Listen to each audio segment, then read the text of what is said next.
Dear Diary, so our unbeaten streak came to an end against Coventry, but thankfully we rectified things somewhat away at Middlesbrough with a 2-2 draw in a topsy-turvy game. So we still have a decent gap on top of the championship and should keep it that way against Bristol City in the Severnside Derby, being at home against the team down in 20th. Then we kick off January away at Everton, a big game considering they beat us at home a few months ago, before starting the FA Cup at home against Stoke. We went on a good run to the semis in that comp last year, so hopefully can do similar this time around, while also continuing our promotion push. Hopefully no more injuries as well.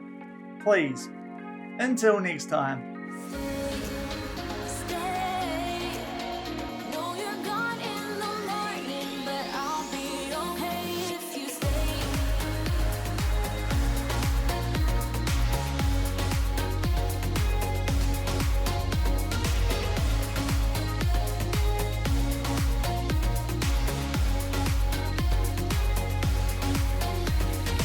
Hello everyone and welcome to episode 51 of FMOE here on Shaun Does FM with Cardiff City. I hope you are doing well, and coming up today we have our last game in the month of December. It's a Severnside Derby as we take on Bristol City, and then off the back of a trip to take on Everton in the Championship, we get underway in the FA Cup for this season in the third round, hosting Stoke City. So if you are looking forward to today's episode, which will also include the start of the January transfer window, albeit not a lot of money, so not too sure if we're going to do a great deal just yet, but if you're looking forward to it, then do remember to go down below, leave a thumbs up on the video, and if you haven't done so already and are enjoying this series here on the channel, also remember to hit that subscribe button and turn that notification bell on as well. It is greatly appreciated. We'll just play the one game off the back of that loss at the end of yesterday's episode, which did end a slightly decent undefeated streak that we did have going on. If you missed the episode,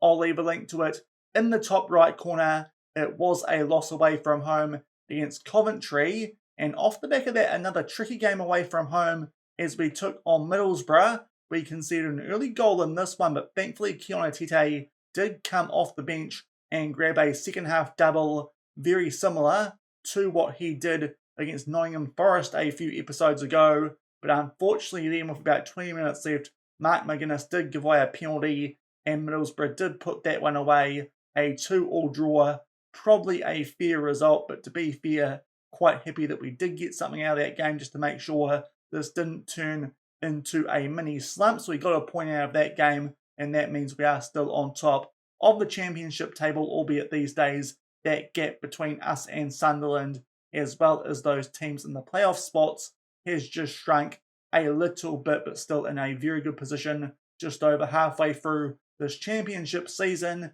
And seeing as we haven't really given too much coverage to the Severnside Derby so far since we have joined Cardiff City, I thought we'd come back for that game today as the first one instead of Everton, who so far we've given quite a bit of coverage to since we have joined Cardiff City, partly because we did play them in the FA Cup last season, albeit Bristol City are struggling down in 20th, and this game is at home, so you'd like to think this would be a good solid derby win for us, and we can return to winning form off the back of those last two fixtures. Claude Puel is in charge of Bristol City these days, playing a 4-2-3-1. There you can see their lineup on the right hand side. Probably some of the most interesting names in that team, the likes of Ryan Kent as well as Vestergaard at the back, but this should be a team we are capable of beating, especially based on form of both teams this season, and also since we have taken over here at Cardiff City. But unfortunately, we've got one more injury that we have to deal with off the back of yesterday's episode.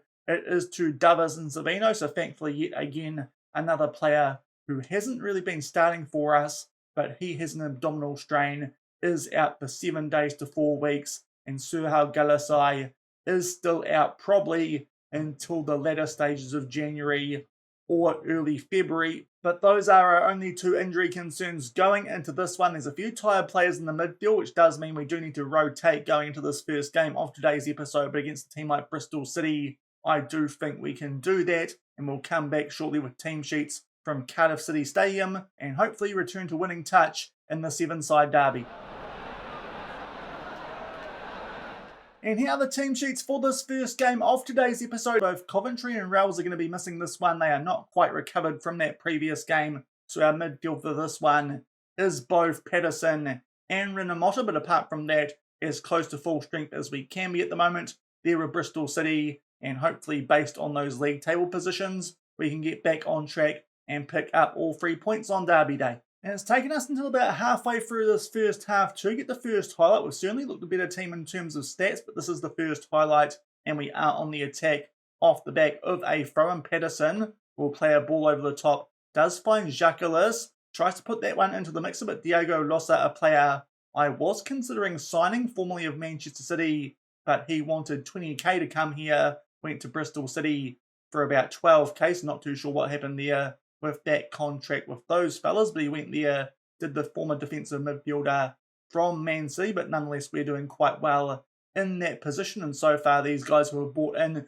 doing decently. Long shot there from Marco Blun, and that forces a decent save out of the Bristol goalkeeper to put that one out for a corner. That would have been some goal from well outside the box. Subsequent corner, unfortunately Bristol do deal with that one. Brun starts to get on the attack, but I think that highlight is done, and coming up to the half-hour mark, still locked up at 0-0. And about 10 minutes off the back of that opening highlight, we get things back underway here with a goal kick to Bristol City. Urhog High does win that, but in the end heads that to a Bristol player, and they get a chance here to play out from the back, albeit they lump it forward, but McGuinness does give that ball to Ryan Kemp, but then it is Bristol who lump it forward, and we win the ball back and might get a chance here on the counter-attack. Jacques just in behind and buries it top right corner.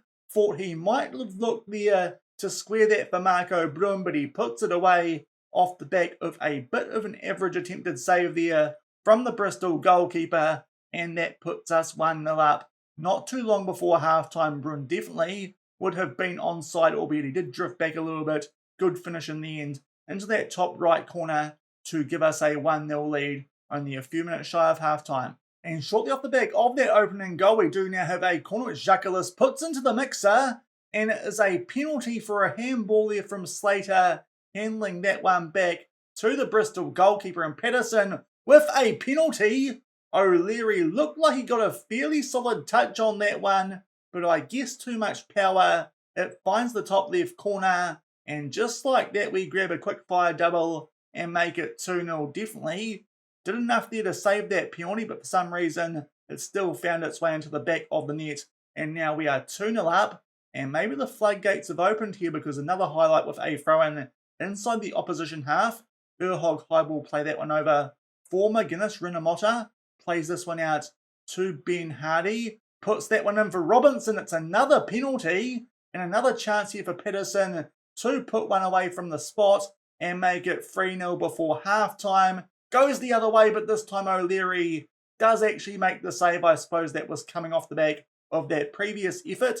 So one penalty goes in, one is missed as we enter injury time here in the first half. And there is one more highlight, a goal kick to Bristol City. But based on the highlights we have seen, we have certainly looked to be on the front foot so far in this one, as long as we do hold on and keep a clean sheet going into halftime. Otherwise that missed penalty could come back to haunt us just a little bit, but 2-0 is a decent solid scoreline to take into the sheds. But Bristol here do have the ball. Azaz plays this one out to their right winger, and they play that one back to Bussy. Goes up there, and Azaz here with a good chance to end the first half, but thankfully Mexado makes a decent save, and I think that should do it for this first half. It does. It could have been a little bit better with that missed penalty or save penalty to end the half, but we do go into the sheds with a 2-0 lead, and based on the stats, I think that's a pretty fair scoreline. Everyone's playing quite well, so I don't think there's any need to make any substitutions at this stage. We'll get things back underway with that 2-0 lead in the Severnside Derby. And only 1 minute into the second half, we have a throw-in yet again in the opposition half. Nice and early here. Rinamotta plays this one in for Colwell, tries to get a shot off, it's blocked, and they do try and clear their lines here. Bristol, albeit Patterson wins that back and buries that in the right-hand corner. And straight away in the second half, he makes up for that missed penalty and grabs his second goal of the game. And that should hopefully put this one to bed. Bristol City not putting up much of a fight at all, but soft at the back there, albeit still a very good strike from Patterson, makes up for that missed penalty and makes it 3-0 early in the second half. And 10 minutes into the second half, we're going to make our first substitution. Urhog Hyder's picked up a yellow card. Curtis Nelson will come on for him. And only a few minutes off the back of that first substitution, I think it's time for us to make a few players out there on that quick backup. Down to Red Hearts, Molinas will come on for Colwell. And also, I think we're going to bring on a Tete for Jacquelis and move Marco Blund out to the left wing. Half an hour left and still 3-0 up. And a few minutes later, off the back of a highlight where Robinson did hit the post with a shot, albeit he was offside, we are shown the restart, albeit we win the ball back from that clearance there from the Bristol goalkeeper. And can we continue to pull the misery on our Derby rivals? We have done pretty well in these games so far this season, so hopefully it does continue. It looks like it is going to. Goodmanson there was on the attack, but Diego Losa, the player we did look at signing, will get shown a straight red card for that tackle. Now they are in a world of hurt with 20 minutes left, and it is still 3-0 in our favour. And while we are here, we might make our last couple of substitutions. Robinson down to a red heart. Gordon will come on for him. And also Mark McGuinness down to a red heart. I think what we'll do here is move Goodmanson into centre back, and Mateju can come on at left back. And that will be all our subs used with 20 minutes left and that 3-0 lead against 10 men. And 5 minutes off the back of that red card and the substitutions off the back of it, it was Bristol City there again trying to clear their lines, but we win it back, and now Marco Blund inside the box will square that one nicely for a Tete, but unfortunately misses the target, and we still hold our 3-0 lead with 15 minutes left. And not too long off the back of that previous highlight, we are back down the end here for a corner, but Curtis Nelson forces a decent save there out of O'Leary at his near post, albeit this highlight is going to continue. And Hardy here with a lot of time to control possession for us, but this has been a pretty complete performance, obviously helped by that late red card, but even then we were well on top of Bristol. By that stage, Gordon there looked like he might be offside, apparently not, and Marco Blund shifting out to left wing will poke that one in the bottom left corner, and now it is a right roar pumping this one 4-0 with 10 minutes left, albeit probably expected now. We are playing against 10 men. I still think Gordon there must have just been onside, but good ball in there for Brun, who tucks that one away and makes it 4-0. And only a few minutes off the back of that fourth goal, yet again it is a goal kick here to Bristol, and they do give us the ball, and a Tete switches this one out yet again to Gordon. He'll find Molinos, good chance here. That one comes crashing off the crossbar as we try and make it 5, but it still remains 4-0 as we start to enter the last few minutes of this game. And it is going to be a very comprehensive win for us. And it could have been by even more with that missed penalty or save penalty from Patterson late in the first half. But that was a very, very comprehensive performance, as you would expect from the team on top of the championship against a team who are just outside of that relegation zone. So Bristol City could be in a bit of trouble off the back of that result. Not good for them. We pick up a win in the Severnside Derby, and as you can see on the right hand side, that just extends our gap on top of the championship back to where it was before that second game of yesterday's episode. 10 points over Sheffield United and 7 points clear of Sunderland, and our goal differential as well very, very strong. So yet again we're in a nice position there on top of the championship. We'll come back shortly and show you guys highlights from that big game as we do travel to take on Everton before we get stuck into the FA Cup and take on Stoke City. And here are the highlights from that big game against Everton. We were in the grey this day, and with about 15 minutes left, Keona Tete did come off the bench and headed it home at the far post from a free kick.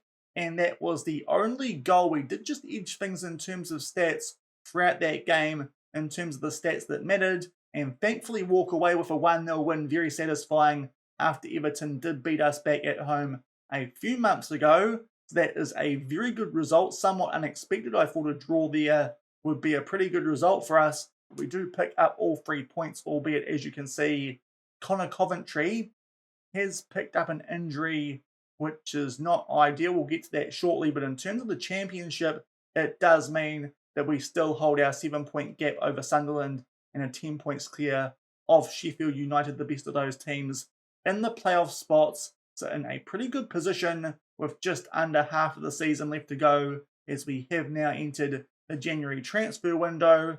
But as I said, unfortunately, we have suffered some more injuries. We have got Connor Coventry in that game. He fractured his ribs, is out now for 7 days to 3 weeks. It does mean Andy Rinomhota is going to come and stay in the starting 11 in place of him for this next little while. And also a few other niggly injuries that we have picked up in and around the Everton game in the lead up to this first one in the FA Cup for us this season against Stoke City. Dujon Sterling has some pulled abdomen muscles. He's going to be out for 3 to 7 days, albeit that's not too serious because he was unlikely to feature on the bench anyway. Slightly more concerning, our star backup striker at the moment in Keona Tete, he has got a gashed upper leg, is out for 2 to 4 days. It does mean he is going to miss this game.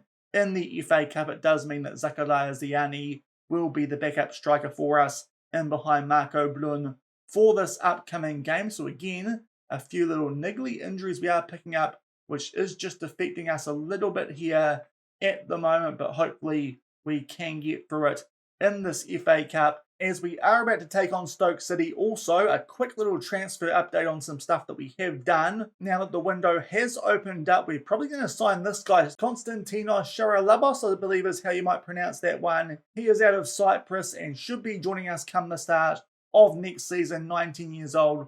Quite a promising centre-back, come wing-back, albeit with his attributes. I think he might actually be a bit better suited to that centre-back role, but a good young centre-back with decent current ability and potential. So hopefully he can do a decent job for us next season, hopefully in the Premier League, but nonetheless a player that we should be able to turn around for a profit at the very least, but with that potential, certainly a player I think can get some game time for us here at Cardiff next season, maybe over someone like Willard Ditter.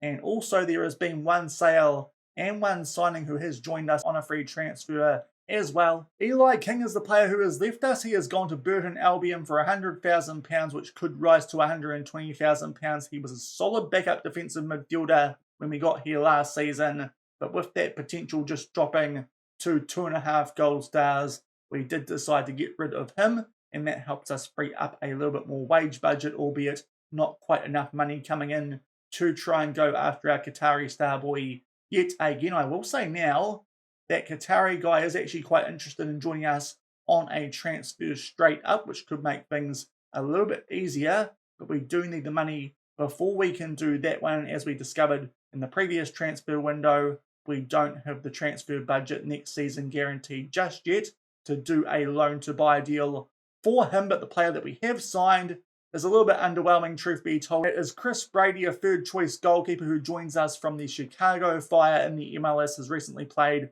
for their second team. Thought he had a bit better ability and potential than that, but at 22 years old, he will be fine as a third choice goalkeeper in behind both Carl Jakob Hein and Francisco Mexedo. So it does just mean that if we get an injury in that goalkeeping area, we do have that little bit of extra depth should things get a little bit hairy with injuries in that position. But we are about to take part in the third round of the FA Cup. Of course, last season, we did make our way all the way through to the semi-finals of this competition before Liverpool did beat us 1-0. And we start off here with a clash against a team who are ninth in the championship in Stoke City. They are looking pretty similar to when we have taken them on before, and they do still have Roberto De Zerbi in charge with his 5-2-2-1. So hopefully we can continue a decent record against the Stoke team and make our way through to the next round of the FA Cup, and yet again get on a bit of a run as we also try and sustain our promotion push. And with this one being at home, I'd like to think we can get things off to a good start here in the FA Cup this season, hopefully go a bit better in this competition than we did earlier on in the Carabao Cup. And we'll come back shortly with the team sheet with quite a few of those injuries, as you can see, which are going to shuffle things up just a little bit as we take on Stoke City in the third round of the FA Cup. And here are the team sheets for this one. So in terms of injuries, Rinomhota does come straight in for Coventry, but also on the right-hand side of defence, McGuinness and Ben Hardy are quite injury prone, so that does mean that Perry Ing and Curtis Nelson do start. There are Stoke City looking pretty similar to what we did see before, I believe, on the club info page. And hopefully we can make our way through to the fourth round of the FA Cup in less than a minute into this one. We do get an early highlight as a throw-in to Stoke City inside the final third, but thankfully we do win the ball. But then Colwell, a little bit sloppy Stoke there with a chance. It comes off the post, and Goodmanson does not commit a foul. It looked a bit close, but thankfully he has not been blown up, and still 0-all coming up to the 10-minute mark. And we go forward just shy of the 20-minute mark for our next highlight as a corner in our favour, and it is down the right end as well, which is good. Joe Ralls will put this one into the mix of it. Marco Blun can't quite put that one away, but a good slide tackle there from Robinson. It falls to Ralls, tries to curve that one, top left corner, goes just over the bar, and still 0-all about halfway through the first half. And we've just entered the last 10 minutes of this first half in this third round FA Cup clash, and we have a throw in here right about inside the final third. Urhog Hyde had the ball there inside the box. Thankfully, Perry Ing is able to keep it. It finds Robinson. It's a bit of a cluster, but it falls to Ruben Colwell, who sweeps that one home into the bottom left corner, and we grab a 1-0 lead here, 10 minutes shy of half-time. We did keep the ball there a little bit, fortunately. Apparently a foul there by Renier. Bit of a deflection as that one falls to Robinson, and it also looked like a deflection before that found Colwell, but thankfully still puts it away and gives us a 1-0 lead. And that is half-time in this third round FA Cup clash. Not too many highlights there in that first half, but as you can see with our shots, we've hit the target a few times so far. Stoke yet to do that, and thankfully that last highlight did result in a goal to Ruben Cole. So we go into the sheds with a 1-0 lead. We might make a change while we are here though. Goodmanson is down to a bit of a deeper yellow heart compared to some of the other players out there, and he also has a quite good link with Jacquelis on the left wing, does Ellis Mateju, so that's the reason that we will bring him on at half-time. But so far, fairly happy with how this is going. Hopefully can grab a cushion goal in the second half as we get it back underway with a 1-0 lead. And it's only taken just over a minute for us to get the first highlight here in the second half. It does come from a free kick, albeit inside our own half, and Mateju there with a sloppy first touch, and Stoke will get a chance here to fire off a shot, albeit good work there from Nelson to snuff out that chance. And now maybe something for us here on the counter-attack. Colwell plays that over to Robinson down the right-hand side, puts this into the mixer for Brun, doesn't get his head on it. We do keep this here down the left-hand side through Jacquelis, and he plays it back to Mateju, and Renamotta now outside the box finds Robinson right on the edge, puts one into the mixer. Travers there with an interesting punch away. We do still have the ball though, so something might be happening. We find Mateju again down that left-hand side. That's the end of a weird opening highlight in the second half, and we still hold our 1-0 lead. And up to the hour mark, still just that one weird highlight so far in the second half. We're going to make a few changes at this time. Milinos can come on for Colwell off the back of a yellow card. Also, Ziani can come on for Marco Blun, only going okay. And also Joe Rell struggling a little bit as well. And we will bring Alex Patterson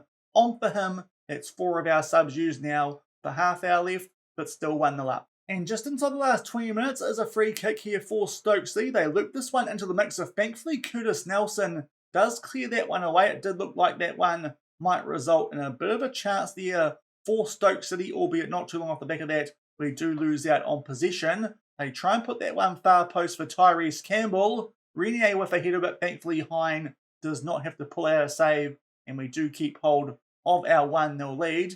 And only a few minutes off the back of that one, we do hold the ball, looking here to play out from the back. Nelson will find Patterson over to Jacquelis, and lots of space here down our right-hand side to Robinson. Can he find someone inside the box? He can, Jacquelis, and it finds the bottom right corner, and that is the cushion goal that we were after, and we grab it with only 15 minutes left in this one. You know, I do think Jacquelis might be a bit tired off the back of this. We might take him off the back of that goal now that we should have sealed this result with only 15 minutes left. And a 2-goal buffer. Good goal that off the ball play from Robinson. And as you can see, he is down to a red heart, so Gordon will come on for him off the back of us grabbing that 2-goal lead. And we go forward to the 80-minute mark for our next highlight in this one. Hopefully we've done enough now to secure a victory and make our way through to the fourth round of the FA Cup. And Renamotta here just holds things up and plays that one back to Nelson. And a nice ball over the top here for Robinson. Puts it into the mixer. And Jean Kimani Gordon will put the ball in the back of the net. Will the former Crystal Palace man. And that puts a nice little cherry on top of this result. Some good work here from some players who did come off the bench during the second half. Robinson will pick up yet another assist. I think that might mean he's picked up all 3 in this game now. And it's a good finish from Gordon. And that should seal this now. 3-0 up with only 10 minutes left. And we are inside the last few minutes of this one. Only 3 minutes of added time as Mateju does pick up a late yellow card. But thankfully, that is all and we pick up in the end.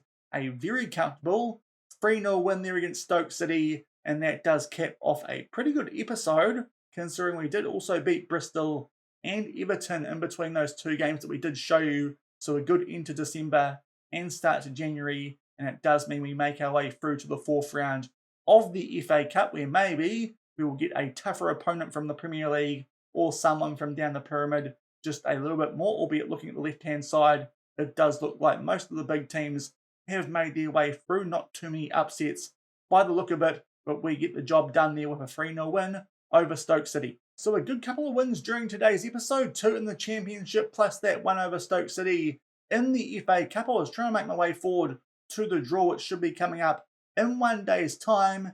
And yet again, we're attracting some takeover interest. Hopefully this time there's a bit more money linked to this takeover than last season when Vincent Tan did leave 4-0 here before the start of this season. It would be a very short tenure for Neil here, but hopefully we might get some money and that could help us big time if we do make our way up to the Premier League, which is looking likely. But yet again here at Cardiff City, we are in the midst of some takeover rumours. And going forward a few more clicks, we did just do the 4th round draw for the FA Cup. It did take a while, so I didn't think there was any point in doing that one live. But we have got a slightly kinder draw in the 4th round for this competition. Yet again though, we are taking on a team from the Championship. This time it is Birmingham City, and they are below Bristol City on the Championship table. That game will be the first one played in February. I'd like to think, even though that one is away from home, we should do a decent job there against the team who, from memory, we did beat fairly comfortably earlier on in this Championship season. So it does look like a fairly kind draw for us here, and hopefully we make our way through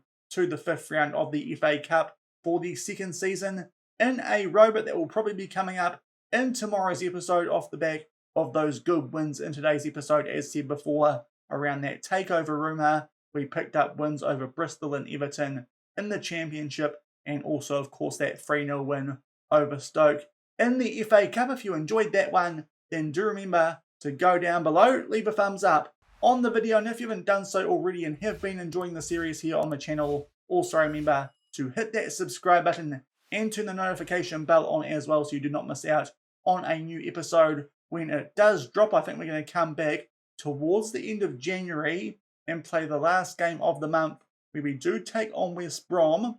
They caused us a little bit of a headache before we did pick up those wins a couple of days ago against Nottingham Forest and Sheffield United. It is at home, so hopefully we can pick up a win there in the Championship. Our games in between now and then do look fairly kind, especially considering what we did just do to Stoke, albeit that Championship game is away from home. We will do some deadline day business if we get the chance to, but in terms of our transfer budget here at the moment, it's not very big, not much of a wage budget, so don't expect a lot unless we do move some players on. There are some players who do want to leave, but we do have to sell them for the right price. If we click over on the right screen, those players are Sterling, Mateju and Alex Patterson. If we did sell Sterling, we could definitely go after the Qatari boy in this window, but we will see what happens. But those are the 3 players who are wanting to leave here at the moment. If we do lose both Sterling and Mateju, we would definitely need to bring in an extra wing back though, with those players being both decent backups for us in that left back spot. But apart from that, if we do some deadline day business, we'll show you guys that. But otherwise, we'll also come back and play that 4th round of the FA Cup against Birmingham to go alongside that game in the Championship against West Brom. So that's what will be coming up in tomorrow's episode. And until then, thank you very much for watching. Keep on keeping on, and I'll see you then. Cheers.